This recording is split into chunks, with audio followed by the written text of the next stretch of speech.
ako vyjednávať vlastne o cene tak, aby som nedevalvoval samého seba alebo tú moju firmu, že ako pracovať s tým, že čo je vlastne ešte OK, ako pracovať možno aj s tým svojim egom pri tom, že už nechcem ísť pod toto, alebo že ak chcú odo mňa tú zľavu, ja viem, že ho môžem dať, ale nechcem ju dať preto, lebo nechcem byť v tej kategórii tých lacných, alebo sa bojím toho, že budú chcieť odo mňa zase tú zľavu, potom ešte aj z tej zľavy.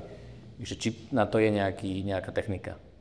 Niekedy to je prekvapivé, ale keď ideme sa rozprávať o ponuke a máme na to dohodnuté stretnutie alebo video, tak asi vie, že tam bude niečo o cene.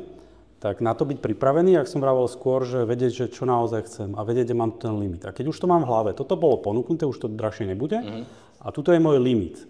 Ale to neznamená, že tam chcem ísť. A môže si povedať, že ja by som bol ochotný tam ísť a vtedy urobíš jednu z najprimitívnejších techník vo vyjednávaní je, keď použije slovo ak, angličtine if.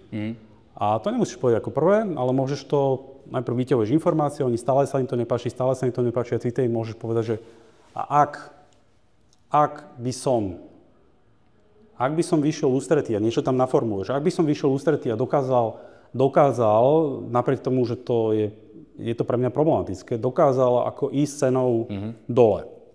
A vtedy to B naviažeš. Znamená to, že sme sa v tejto chvíli dohodli? Chápem.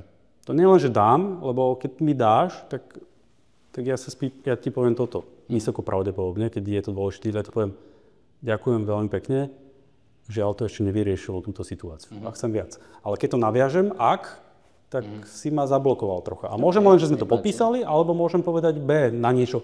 Ak toto, znamená to, že a môžeš to, či sa dá preťahnuť to o mesiac, alebo či berú tú variantu B.